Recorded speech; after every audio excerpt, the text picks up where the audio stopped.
నమస్కారం సుప్రభాత ఘంటారావానికి స్వాగతం. ముందుగా ప్రధానాంశాలు.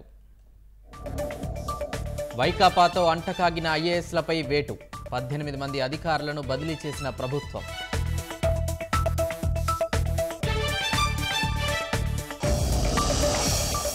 అక్రమాల పునాదులపై వైకాపా కేంద్ర కార్యాలయం. సిఆర్డీఏ అనుమతి లేకుండా నిర్మాణం, అందుకే తొలగింపు.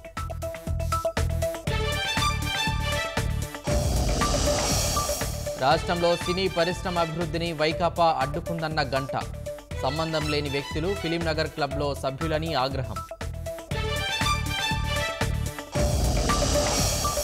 అన్నమయ్య జిల్లాలో గ్రావెల్ అక్రమ తవ్వకాలకు అడ్డుకట్ట. లారీలు ఆపి అధికారులను నిలదీసిన గ్రామస్తులు.